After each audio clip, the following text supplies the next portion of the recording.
All right, folks, what's going on? Another edition of Boxing Chit. And of course, that means we had some boxing action this past weekend, coming in a little bit later than usual. But that being said, all in accord.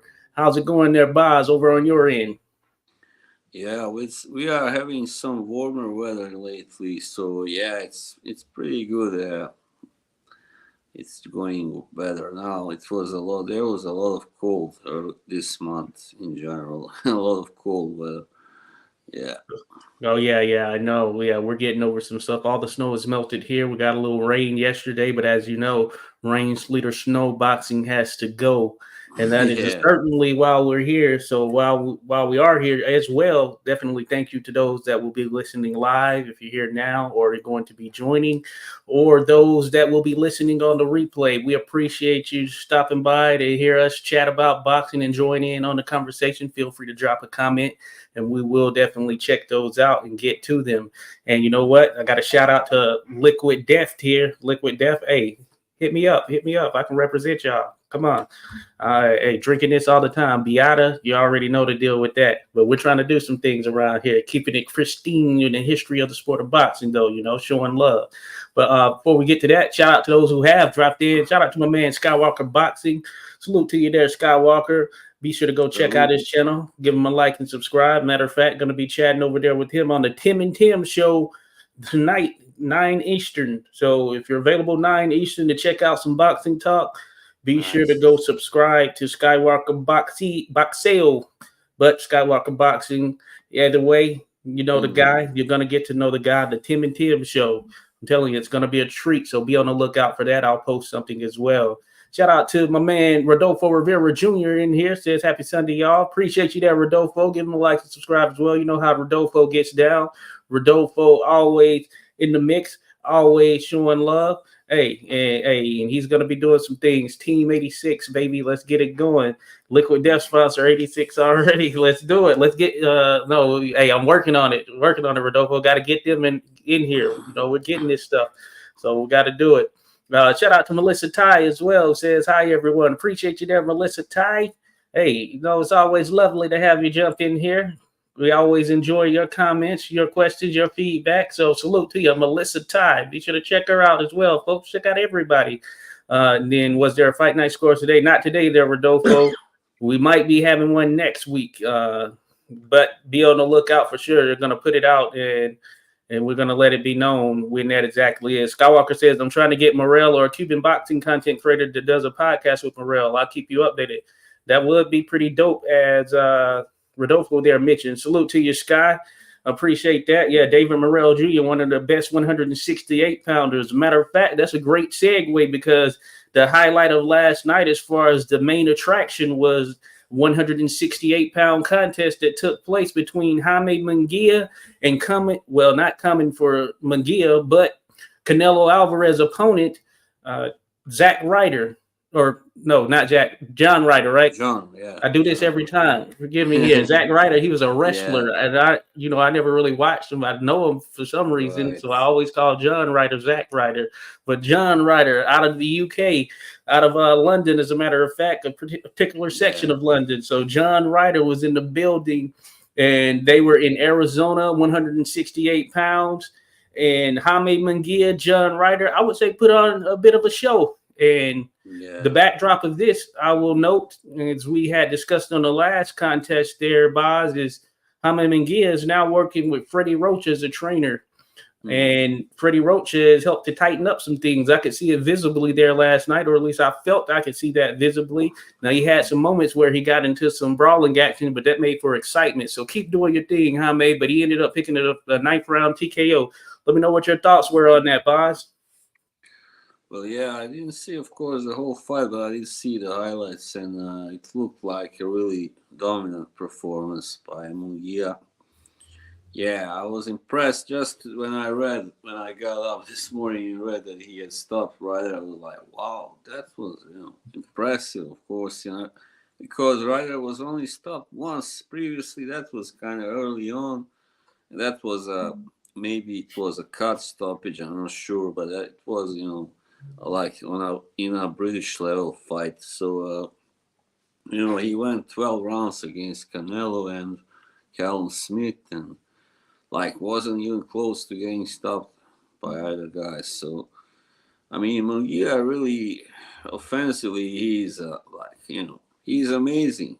There's nothing else to say. He's a wonder kid, and he had just too many advantages: the age, the size, height. I mean, the power, even you might say, I mean, everything. He's just completely a better fighter. But that's not Yeah. to say, of course, the Ryder was a poor fighter. No way, nowhere near. But I mean, it was just a matter of an aging, let's say, fighter or a warrior getting Yeah. like trashed or destroyed or whatever you want to call it, slayed by a young warrior.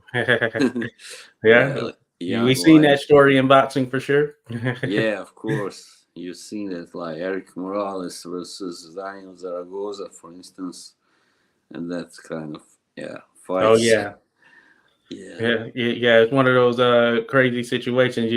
Most times, if you stay in the sport long enough, fighting high competition, you're gonna run into this situation. And Oh yeah. Bernard Hopkins, he was pretty good at being able to take out some of those young guns who he was more crafty and a bit more. They had a bit more limitation skill wise and with the knowledge that he had gained over the years. But when he ran up against Sergey Kovalev, for instance, at that age, and Joe Smith Too Jr., much. that power and the Yeah. combination of all mainly power there with Joe Smith Jr., but with Kovalev, just he was in the prime of his career there. So there's really no contest there for Bernard.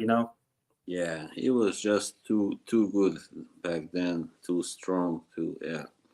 Yeah. So that was I thought a solid performance for Jaime Munguia. We've been looking for him to take on a top level opponent.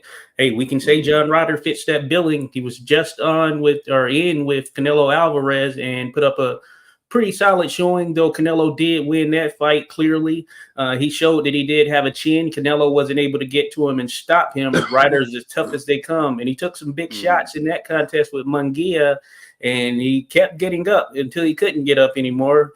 And the referee ended up stopping it. Corner, I think they were right there on the cuffs. They were the ones wanting to stop it as well. So it was rightfully so, I feel, because Ryder, he was just taking a bit more damage than what he could probably sustain at that point there in the ninth round. But I give him his props. He definitely is a one tough cookie for sure.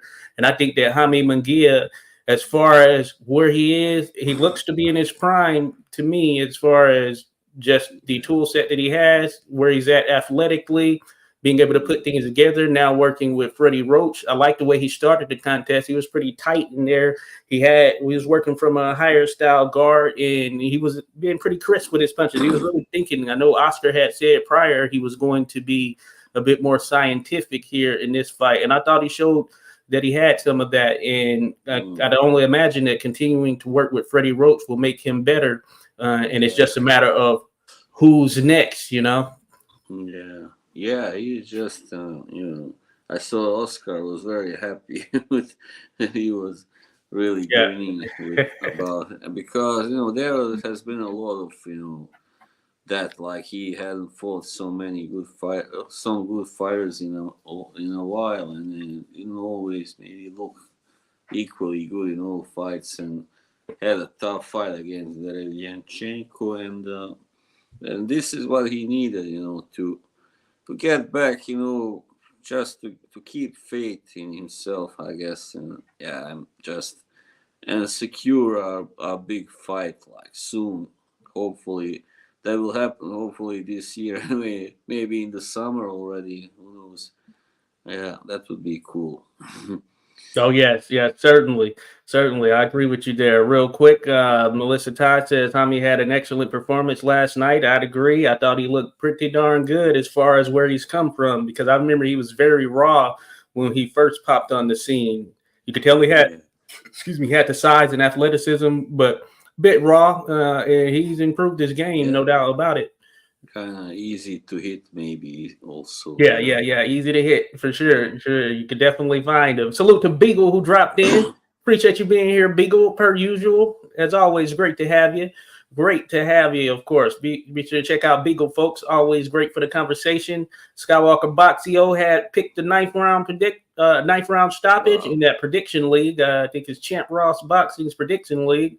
I know that I ended up picking a 12-round decision for Munguia, but Munguia, man, he was locked and loaded. Also, shout out to Max Duran in the building. Didn't catch the fight, but heard about it. Hey, you know what they say? That word of mouth travels fast, especially when it's a good performance in boxing. So appreciate you there, Max. Great to have you here, buddy. As always, be sure to check out Max, folks. Max always showing some love in here. Max says Canelo versus Munguia in Cinco de Mayo, and the winner gets Benavidez Mexican Independence Day. I mean, you couldn't write a better script than that. What do you think there, Bob? You couldn't write a better script there. Why not? Yeah. I mean, I think Munguia, right now, I would probably pick Munguia to win that fight even against Canelo. But against Benavidez, it's a 50-50 fight, I think. Yeah, probably. Maybe even I would slightly lean towards Munguia, but, it wouldn't be such a big favorite, of course. I mean, of course, not that I expect him to, that I think that he will surely beat Canelo, but if he can, yeah, for sure he can. Why not? Oh, yeah. It's very interesting fight. Hey, Vaz there. Yeah, he's leaning that towards Munguia. Well, he has the youth and he has improved. He can still get into some scraps, so he could either bring that out of Canelo and Canelo answers back, or Canelo, we'll see how he handles that type of pressure with Munguia, but I think it's certainly plausible right there. I do think it's a good contest, given where they are stylistically. I think that it has the makings of a contest that could be something pretty special, one of those Mexican versus Mexican contests that is, I wouldn't say that they are rivals necessarily, but it could potentially turn into something or somewhat of a rivalry, if done right. Even though Canelo is here on the back end, but we think about the Morales versus Barrera. I think about that, for instance. Now, they were a little bit younger when that rivalry started, and they were able to get off 3 fights. Israel Vasquez versus Rafael Marquez. Not that that's going to happen or it's going to live up to those type of billings, in terms of how those contests were. That one was a trilogy that should have stayed trilogy. Never should have become quadrilogy, because in the last fight, Vasquez was just shot, obviously. They go to the well a little bit too much sometimes in boxing, and they went to the well a little bit too much in that one right there. So it is interesting, but they have the makings of that. That would be perfect. And then to top that off with David Benavidez, who at this point I would favor over Canelo. You heard it here first, folks. You heard Boz is leaning Munguia over Canelo. I'm leaning David Benavidez over Canelo, though I so think Canelo would put him to the test. And it will be very interesting. What do you think? Benavidez, Canelo, what are your thoughts on that, Boz? Yeah, that would be really hard for Canelo to win also, I think, because, Benavidez also has too many advantages and too few weaknesses, I think, also. And I think probably I even think that I would pick Benavidez to stop Canelo late on, like in the championship rounds maybe or something, because he is such a high intensity, puncher and offensive fighter, and he's, of course, he's much taller, but that's not the issue. But the way he just fights is really uncomfortable for anybody. I mean, it's very hard to withstand his offensive attacks. And I think he would be. I mean, maybe Canelo 5 years ago, maybe he could win that, maybe. But today's Canelo, I don't think so. I previously I was leaning more towards Canelo myself, but at this point, and David Benavidez is no doubt the bigger fighter the naturally more bigger fighter in so many ways, considering that when he was younger, he was a bigger guy. So that's tough for Canelo at this stage. But hey, if he still can put together one of those masterful performances, that could change things for sure. We know he's capable of such when he's on his A game, firing on all cylinders. And real quick, Beagle says, anyone else thinks that Canelo stepped off the gas a bit there in that Ryder fight in order to not knock him out? Hey, potentially right there. You think potentially he didn't step it up a bit more with Ryder. Possibly there, says Rodolfo. I do think that Canelo there, Beagle, was actually he was going for it for a bit, and he was literally laying into him, and then maybe he decided, you know what, I'm not going to risk it anymore in terms of trying to get this knockout, just to open things back up, and kind of ended that way.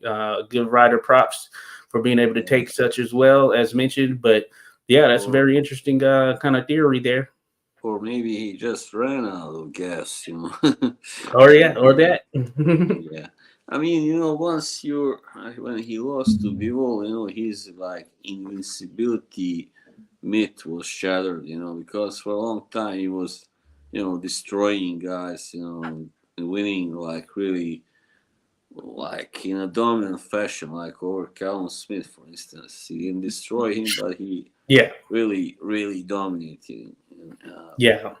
So then, he gets like really outboxed, really convincingly beaten by Bivol, and suddenly everybody's like, well, he's not that, invincible, or he's not that, what do you call that, great, or unbeatable. So that can do also something with his own mind. Suddenly he's like, oh, wow, I'm not the best guy anymore. I'm not as great as I thought, it seems, So, No, great points there. And, since we're on this subject, Canelo, 168 pounds, it all ties together. Canelo has all of the belts. He's the undisputed champion, folks. So we should be getting undisputed style matchups, especially knowing they're going to likely be on pay-per-view. PBC just did a deal with Amazon, but I know that when it comes to Canelo, to pay him what is generally around $33 million per fight, then pay-per-view has to be brought into the fold. And speaking of that, what I've been hearing, or at least these have been thrown out there online in rumors, I've had some conversations with some people, just, casual talk, and Jermall Charlo appears to be in the mix there for a undisputed 168-pound contest with Canelo Alvarez, which I'm not a big fan of that matchup, especially at this stage. And then the fact that it's going to be pay-per-view, I don't know. What do you think, guys? Yeah, I don't think so. I wouldn't like to see that. As you said, there's a lot of chance that Jermall would fight too. Cautiously, since too much would be at stake. Like he's zero and everything. He's pound for pound, credentials, whatever. So that would probably be a stinker, a decision like, victory for Canelo, most likely, and but who knows? I mean, and just coupled with the fact that Jermall Charlo, he just returned to action after a 2.5-year hiatus. Not only that, but he faced against Jose Benavidez, who is not a natural junior middleweight or middleweight. He was fighting at 168 because I guess Jermall couldn't make 160 or whatnot. And so Benavidez was coming up, and I understand the dynamic. This was on his brother's card, David Benavidez versus Demetrius Andre. That it was on that. So of course Jose was going to fight on there, but they made this the co-main event.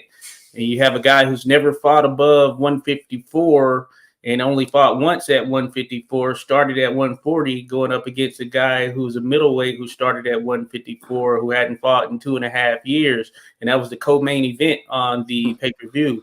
I understand the dynamic given his brother, but that should have been a prelim that kind of was the main event of the Facebook portion of it or the free portion of it, the non-app portion, you know what I'm saying? But it's just one of those crazy situations in terms of how they work that. And I'm with Max Duran here.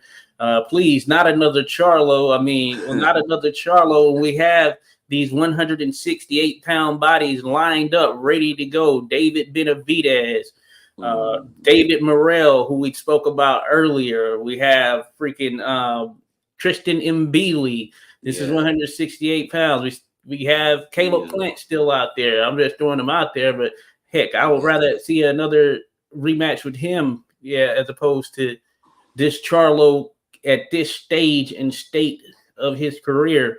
But that being said, we don't know. This rumor and innuendo, I guess, at this point, but they were talking of Canelo versus Munguia. I think this adds a little steam, seeing what Munguia was able to do here last night. So I'd even take that as a consolation prize with the thought that we're going to get Benavidez in September, because if we don't get Benavidez in September, then hey, it's the closest thing to a duck if I ever saw one.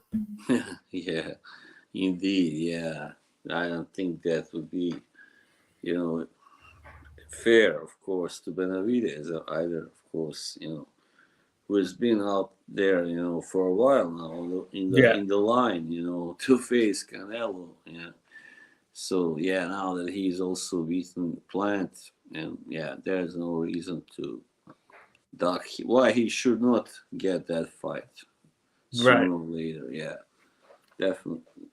And it's an interesting dynamic.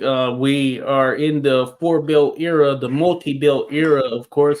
We have as many belts out there as ever that are available, especially now that you throw in some of these sanctioning bodies taking the 201 to 225 pound weight class serious, WBA, I believe, and WBC. We'll see the other ones may follow suit.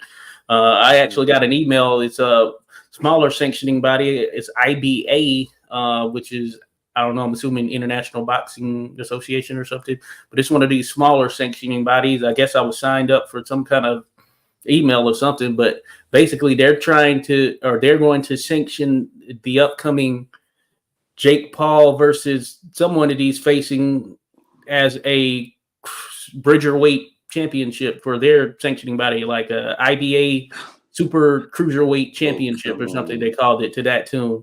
And so I say that to say we have all these belts out here now, and one of the problems was, hey, can we get these things consolidated, get the best fighting the best? And now we have undisputed champions with the likes of Canelo, and with us wanting that, we're still not getting the best matchup. And I think that's just kind of a travesty for the sport right there, that he has all of the belts, but we're going to potentially get him in a fight with the guy who isn't the best or the number one contender there at his weight, which is very interesting. Yeah. I mean, this is all turning into a one big charade now. I mean, Jake Paul and people who are not real, he does. Rodolfo's the resident Jake Paul boxing expert right there. So thank you, Rodolfo. Yeah, I mean, just because someone that boxes doesn't mean he's like a real, like a truly world-class type boxer, or, it's pretty, let's say, okay, it's maybe rather admirable for Jake Paul that he wants to, box still. When he could be doing other things like living off YouTube, as he right. Well, apparently the guy he's going against is undefeated, and he's some kind of recording artist as well. He's got this email said he was on the Billboard chart as a recording artist for some song or whatnot. I just don't recall his name. So I guess he kind of fits that entertainment billing as well, for Jake. Yeah, I don't. I mean, he's what I can say. He's a better boxer than his brother, I think. Probably, yeah. He's he has a better record so far. Only one loss, and that was But anyway, I mean, but still, that the division Bridgerweight is kind of a joke, more or less. Oh yeah. So it doesn't really matter that much, even if he wins a title or something. nobody will give much damn about it, really. Hey, who knows? Maybe it'll be taken serious down the road. I would say if it can turn into it be as competitive as the cruiserweight division, that Yeah, would at it least should. be some solace in it Why now not? being added. Yeah. But Why not then fight at cruiser if he thinks he is good good enough? point. I mean, yeah, why not? Good point. Fight Jay or Petaya. Yeah. Yeah, He no, you're doesn't right. want Jay that. Opataya, the Or man at even 200 pounds right now, yeah, I certainly think that would just be too much. But maybe he could fight someone like Chris Dillon Smith or Coley or whatever. oh yeah, you're Yeah. right. There's not Well, like there's a lack of competition there.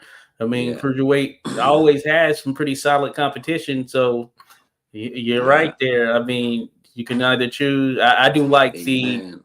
fact that heavyweight remains heavyweight. Mm. I do think that should be sustained, and you'll have those I'd imagine who will bypass, at least for now, this Bridger weight or whatever you want to call it, super cruiserweight, especially if they Yeah. were intent on being heavyweight, because yeah, we'll see what the competition shapes up like here for that weight class or range, because yeah, I'm not sure. Technically, Deontay Wilder could fight at this super Yeah, he could. cruiserweight because he comes in around came in at like 214 in his last fight or something like that. Yeah, that's just sick. I mean, wow, Yeah, that right. guy 6'7", and he's like almost a cruiserweight or whatever.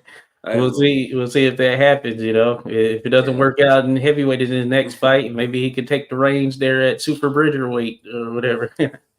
I wouldn't want to fight him. I wouldn't want to fight him. I mean, I wouldn't want to fight if I was him like that. Like if I was 6'7", but couldn't come in higher than 214 or whatever Oh it yeah, was. yeah, I mean, yeah. it was so weak, like his legs were like sticks. I mean, come Yeah, on. they were. Yeah. They were. Jake Paul versus Blueface there, Rodolfo Funny. That would be crazy. Hey, stranger Blueface. things have happened, as they say. Max, I know you mentioned that you always had Canelo over Benavidez. Ever you don't know? Yeah, it is a tricky one.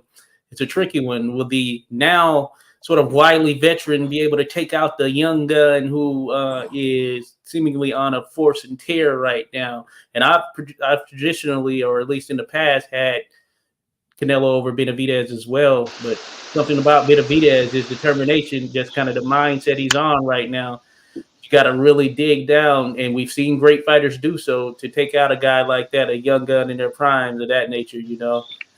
So we'll see. You just have to bring it out. You have to really just kind of bring that out of a fighter like that. So we'll see how it goes. Rodolfo Rivera Jr. says the IBA was the first sanctioning body to have a bridge. Okay, okay, that makes sense. Then that certainly makes sense. Why IBA is sanctioning this first contest. Should be interesting. Freaking IBA. All right, shout out to Udis in the building. Appreciate you there, Udis. Salute to you. Drop by again. He says, salute guys. What do you think about Munguia debut with journeyman Ryder?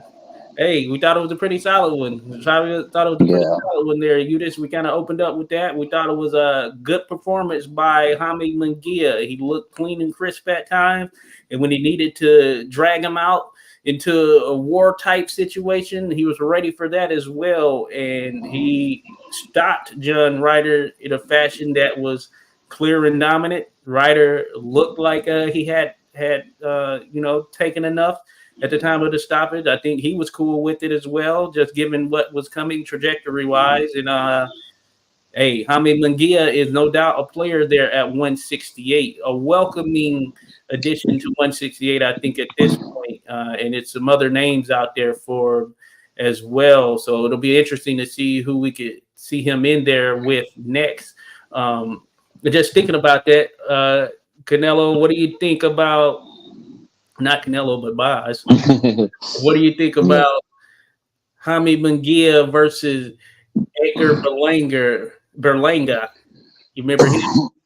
yeah. That would be a fun fight, but I don't think he would Maybe. last too long. Probably, yeah, maybe, but I think Munguia was probably get him out of there like 6 rounds or something. I Yeah.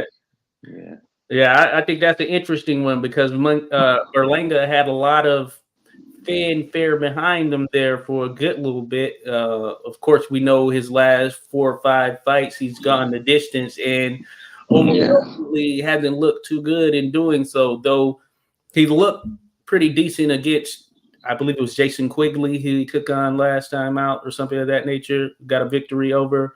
I want to say it's Jason Quigley. Don't quote me on that one, but I believe that's who it was. And that was his first contest in a good while. I know it had been a number of months since he had fought prior to that. So I'm guessing they've had him in the lab working his game, trying to build him back into that or build him into more of a complete fighter as opposed to this first round KO artist that they kind of pulled the wool over our eyes on. I won't say ours as in all of us, but you know, if you follow the sport, you know, you can certainly uh, put people in those types of situations. And hey, Berlanga, he just kind of rode the wave, and it was a big wave there for him. But I think it'll be interesting to see how he continues to develop or what he is now, because the thought of a Berlanga versus Munguia fight is something that is very intriguing, or at least it had been intriguing, just as a few years back the thought of a Berlanga versus Canelo fight was something that many felt was being kind of built up. And now Berlanga isn't mentioned amongst Canelo, and we don't even expect him to get in there with Canelo, and certainly wouldn't expect him to win.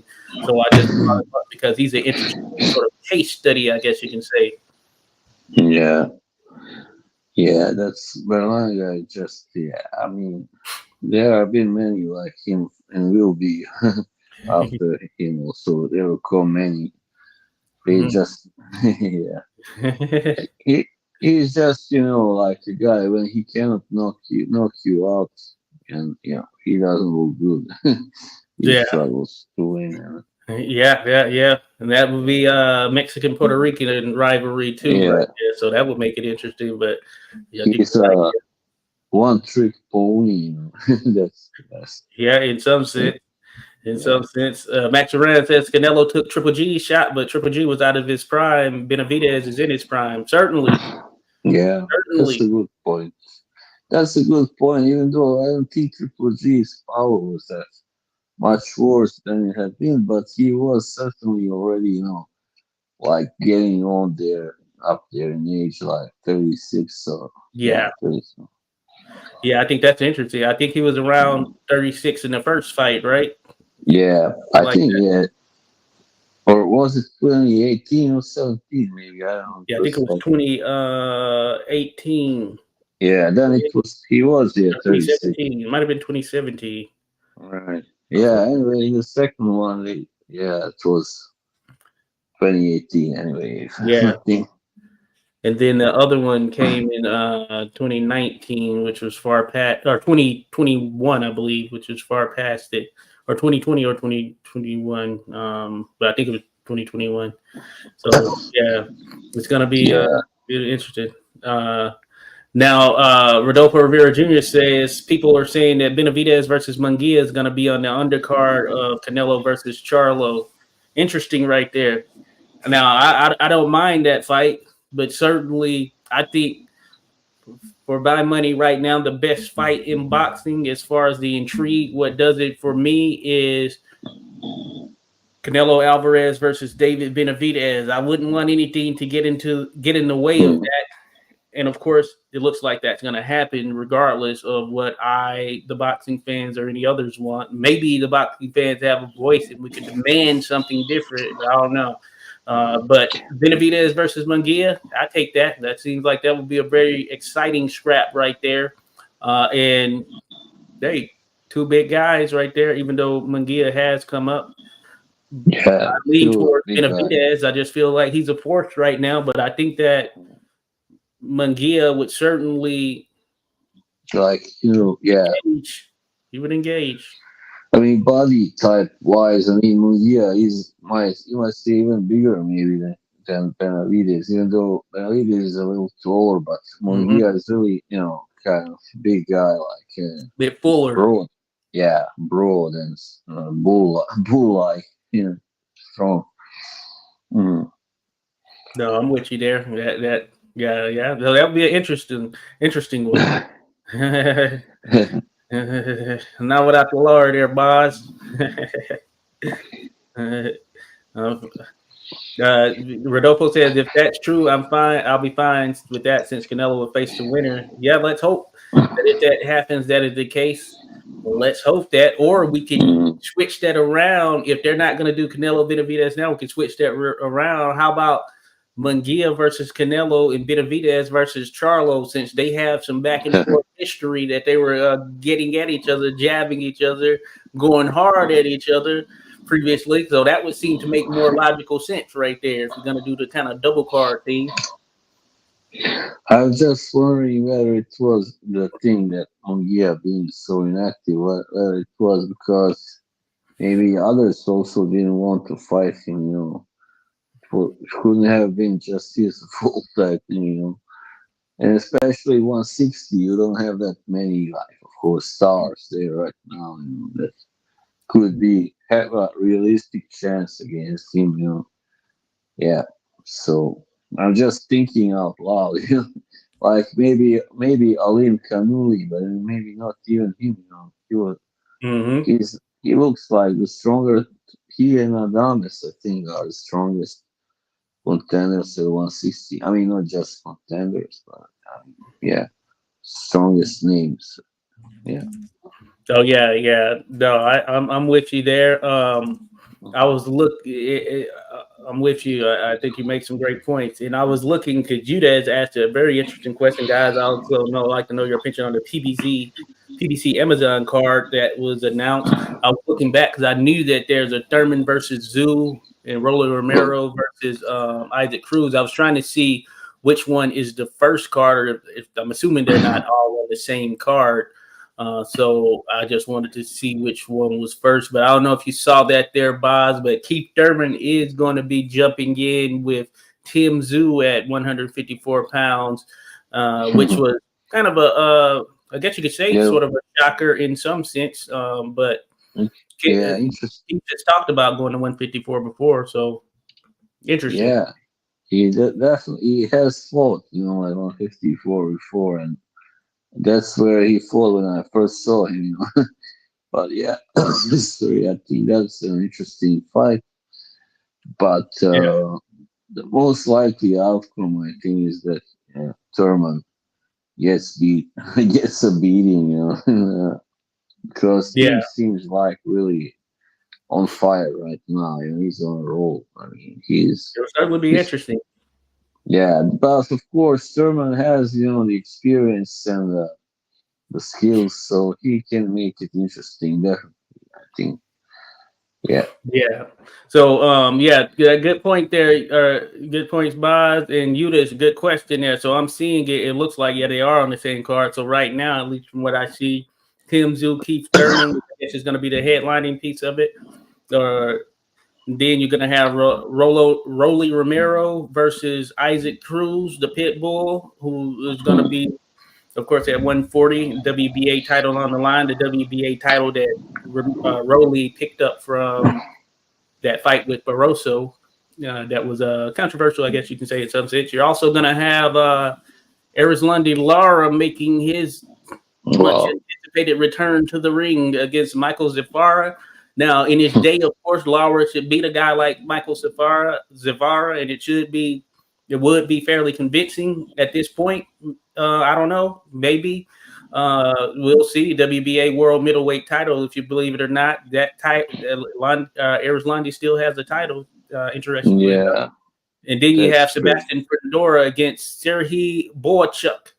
And Boachuk, interesting fighter. He got beat by Brandon Adams, who was the winner of that last version of Contender. I think it's Brandon Adams, and he is a boxer who was able to mix it up. I think Boachuk in there, which Boachuk, he's a kind of long lean fighter. Seemingly, when he was coming up on his trajectory, had a little bit something to his game. But this is going to be for a vacant WBC super welterweight title, and I favor Sebastian Fundora in that contest. But I think stylistically they'll play into each other. But that kind of rounds up at least the fights that I see on the card right now. What do you think of those as well? Like Rolly Romero, Isaac Cruz, Yeah. Laura, Fundora, Boachuk. Yeah, Rolly Romero, Isaac Cruz, that's of course a firefight. That's gonna be an action fight, no doubt. And when it comes to which was the second one you mentioned? That one is Erislandy Lara Oh versus yeah, Michael Zafara. yeah. I don't know Michael Zafara, but I mean, Ruslan Lara is now ancient, pretty much, and I don't know. He still survives on his skills, I guess. I think you might have seen Zafara. If you've seen him, you'll probably remember he's been in there, lost to Jeff Horn, Kell Brooks, Oh, Peter Quillen, and then this dude Arif Magmadov. But he's been around for a good little maybe, bit. But maybe. I think his name is. Isn't his last name is Rafa, not Zafar. yeah, Maybe. yeah, Yeah, Zarafa. Yeah, I may have said that wrong. yeah. Yeah, you're I right. do remember. Zarafa. Yeah, because he beat and lost to Jeff Horn. Yeah, right. Yeah, Zarafa. That's right. Yeah, I know him. Yeah, but I don't know So that's really. That's Zarafa is going up against. This is for a WBA title there at 160. yeah. They are obviously feeding Lara fighters that they know he can still beat. Of course. What else is there to say? And Fundora versus Bohachuk should be very also interesting. I mean, yeah, of course. Yeah, I also favor Fundora. He knows he has to win pretty much now after losing to yeah, he's going to be Mendoza. on the offensive for sure. Yeah, he'll be throwing a lot. But he, of course, must be a little careful also so he doesn't Yeah, get yeah, caught. I don't certainly know. Maybe, at this stage. yeah, I don't know if this guy Bohachuk can punch or not, but yeah, Against a certain level of competition, he can. I would say yeah, against a certain level of competition.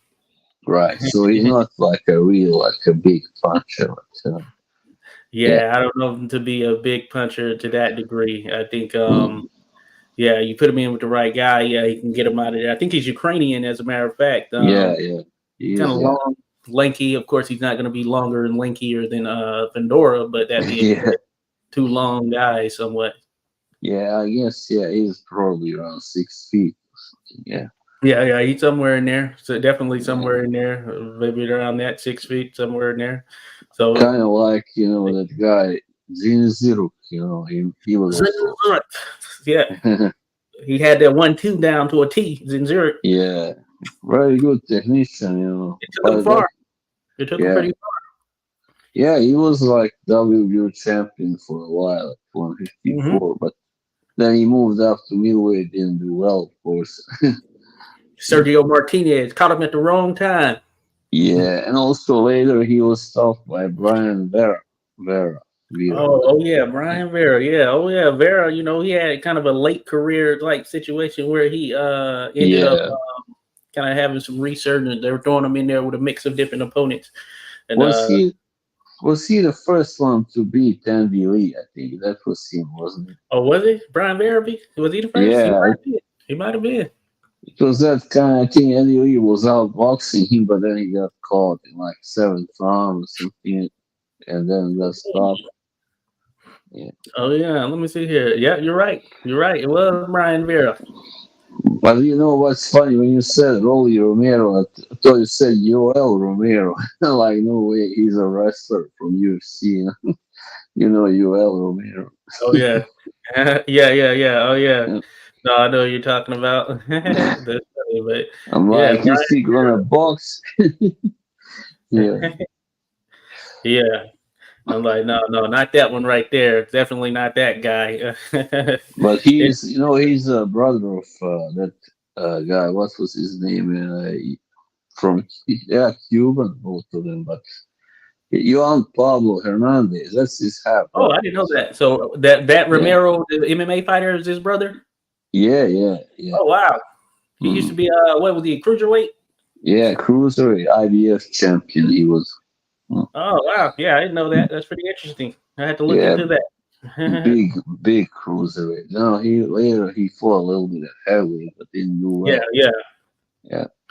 Okay, gotcha. Yeah, interesting team right there. Look, you hear that, folks? Ding, right there. Bob dropping some knowledge right there, dropping some nuggets for us. That's good stuff. Hey, Rodolfo says, I feel bad for Jenna, but everyone keeps ducking him. Yeah, he's Yeah. high risk. But Get he's you low got reward, but there's some other lower reward boxers out there because I think people are into Janabek, but high risk certainly at high 160. Nobody risk. wants to deal with him.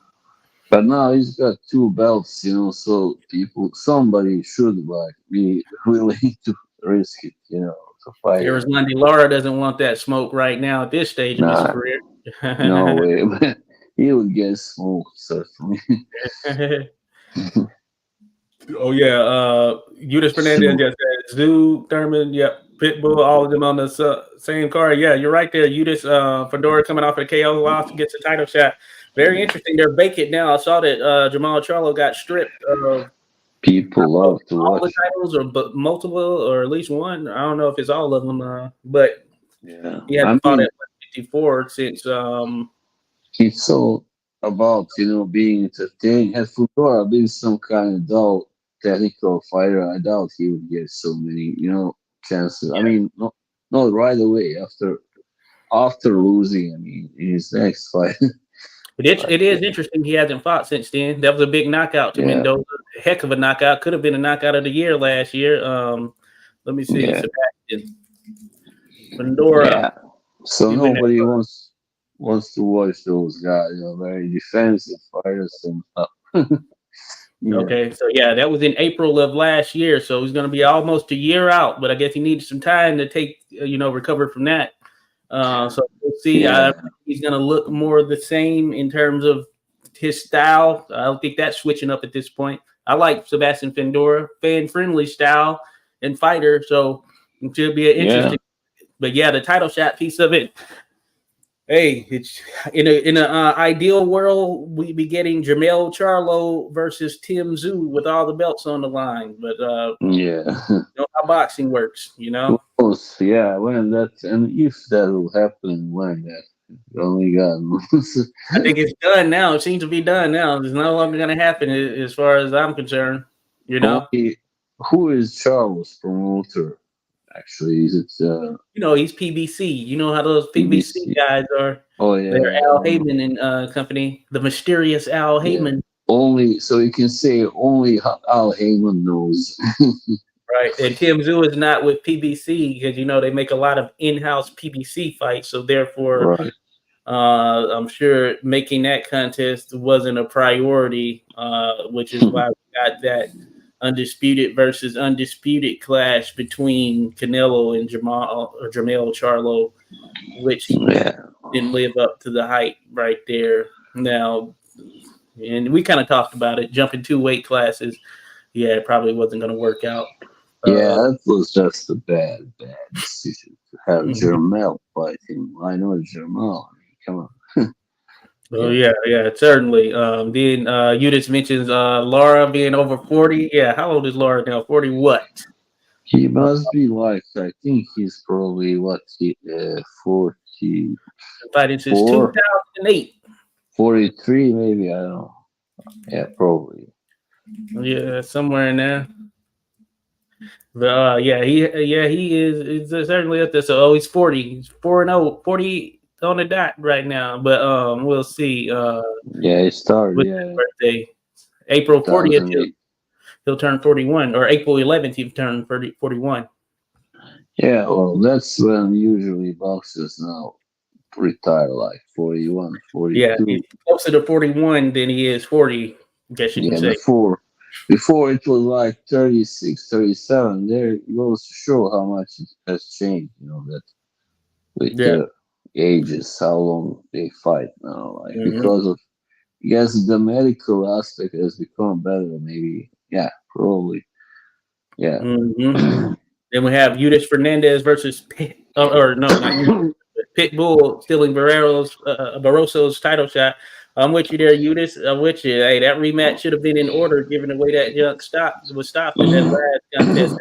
We saw Barroso. He only went one round. He's ready to go right now. He's ready to get back in there right now. We couldn't get that rematch with Rowley, but hey, you know how the business of boxing works at time. They're going to make this contest, which should be an exciting one if all goes in accord.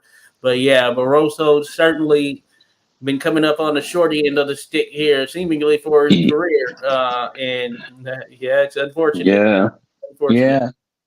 He's got heart for sure. I mean, he has got power, of course, as well, but sometimes that's not enough. Mm-hmm. Oh yeah, Yuta says Zoo destroying a 25 months layoff welterweight. Yeah, that's the less intriguing part of it. The fact that Thurman is inactive and he is an inactive welterweight, or at least has been for the past 5-6 years. You know what I'm guessing he has had 2, maybe 3 fights in the last 5 years. Let me look up here, old Keith. But yeah, that's the interesting part. That's one of those PBC type deals. You know what I'm saying? Yeah, I mean, they're making this with Tim Zuber. They're like, no, we're not giving you Jamel Charlo. We're going to give you Keith Thurman.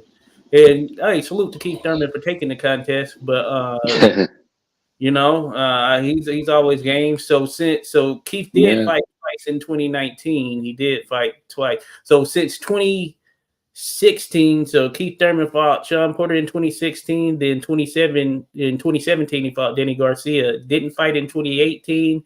Came back in 2019, fought and beat Josesito Lopez, and then lost to Manny Pacquiao. Didn't fight in 2020 through 2021. Then he fought in 2022, and he didn't fight. And that 2022 was the contest with Mario Barrios. Then he hasn't fought since February of 2022, and now he's moving up to take on Tim Tszyu, who, for all indications, is pretty much ready for anyone at 154 right now and can beat anyone at 154. So that's very interesting, Yudis, when you break it down like that. Yeah, and Thurman is now like 35, right? Yeah, going to be 36, I think, this year. So he might, if he should get like really beat up by Tim, then that could be it, like the end of his career. He may retire, So this might be the swan song fight, If he gets like really destroyed, which can happen very well, So knowing that Thurman hasn't fought like at that level since like 2019 against Pacquiao, even Daniel Pacquiao was no longer in his peak, so that can hardly be compared to fighting Tim Tszyu. So Tim's gonna be bigger, stronger. So this is. I wonder if Tim has some kind of agreement with PBC or something of that nature. Maybe he is. They have some kind of agreement because he did fight Harrison in over there, who I know is PBC as well. Tony Harrison went over to Australia, fought him. Then Daniel Mendoza. So maybe he's tied to them in some capacity.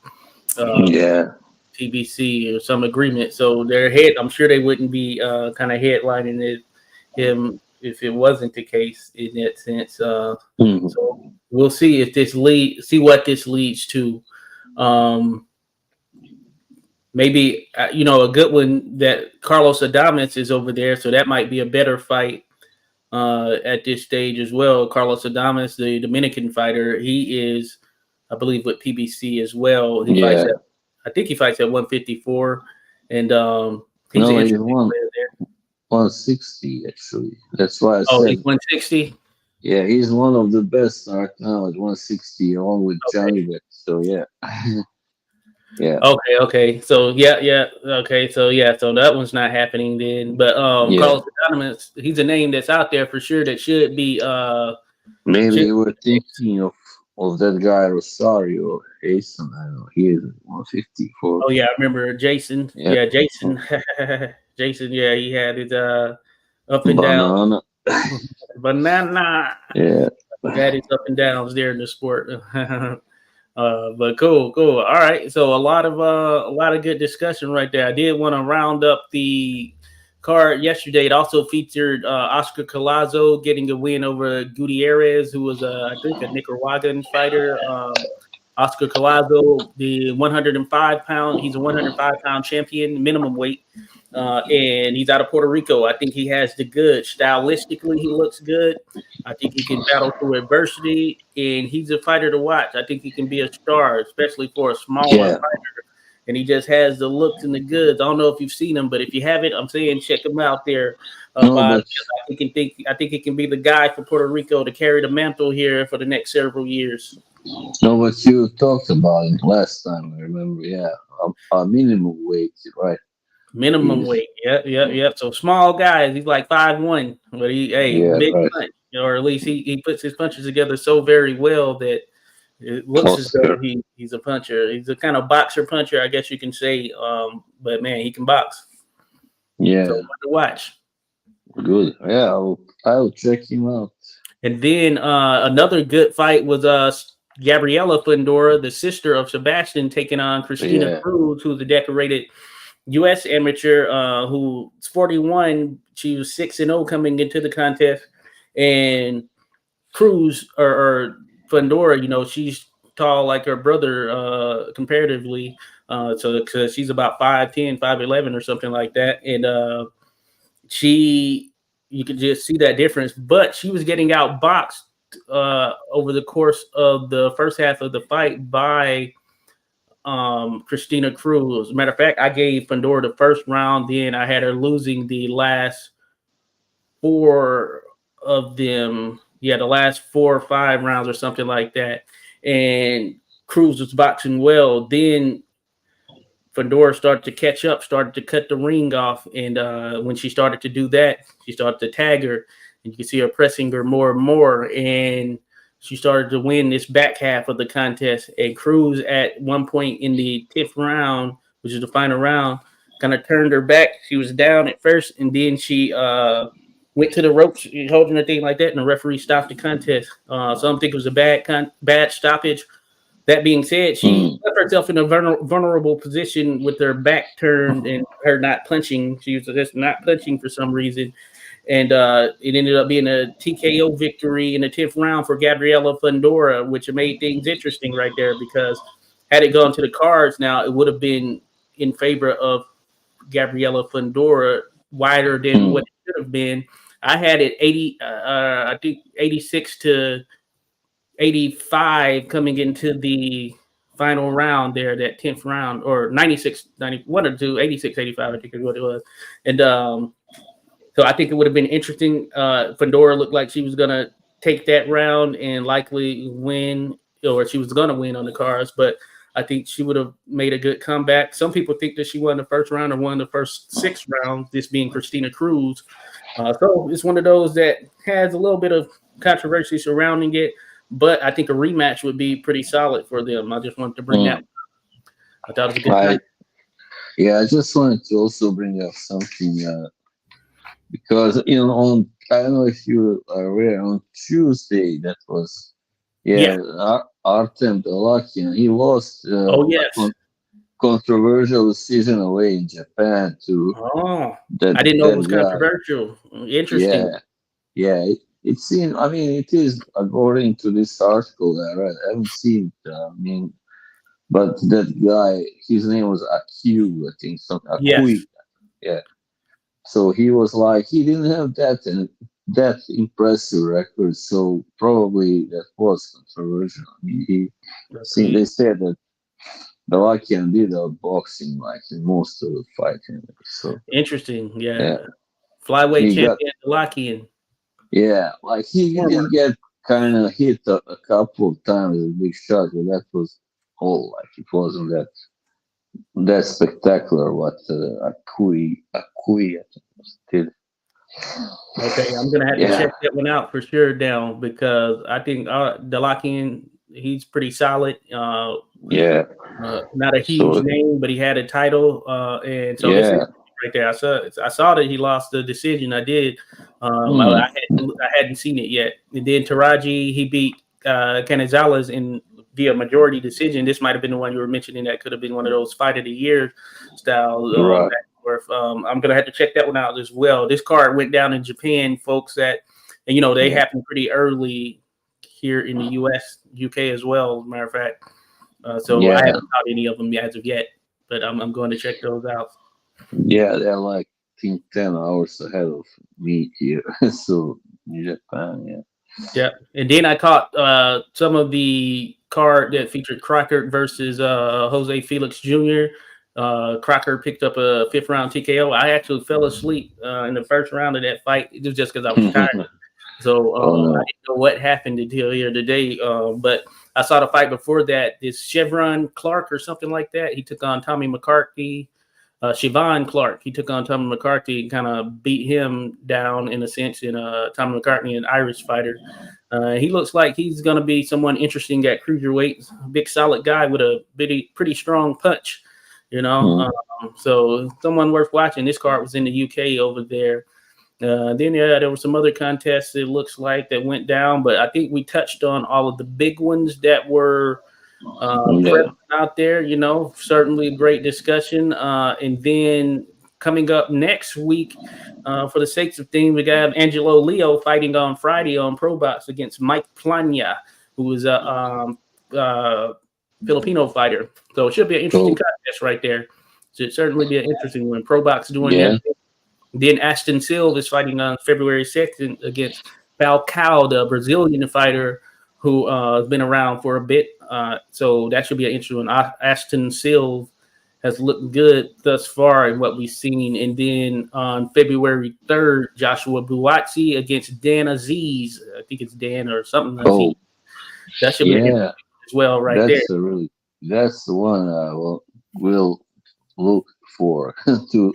And old Whitaker is going to be on that card. Ben Whitaker, I think it's his name, who looks promising. So he's going to be on that card as well. So some interesting stuff coming up. We'll get to chat about for sure. Yeah, cool. Yeah, I hope I will be able to catch that Aziz Watsi fight. Yeah, because Aziz is kind of guy moving on the way up, right now in this light heavyweight. And Buatsi's had some pretty not so stellar performances. It's going to be on Peacock and Sky Sports. So dang, I might have to download Peacock. This should be his ultimate test for Buatsi. Oh yeah. Yudis Fernandez said he had Canizales 114, 112, Taraji. Just throwing it out there. Good stuff right there, Yudis. Just making it intriguing. I'm going to check that out right there. I want to see how it went down. Yudis, that's good stuff right there. So, hey, appreciate it. Appreciate you there, Eunice, and everyone who came through. As a matter of fact, it's been a good discussion right here. We hit that hour mark, and, man, it's been great. We're going to be back in this thing, next week, of course. We have a little bit of boxing we'll be able to talk about, so don't stray too far, folks. We appreciate all of you who dropped by. Hey, you know what it is. Until next time, Josh and Boz here, holding it down, the Boxing Chit.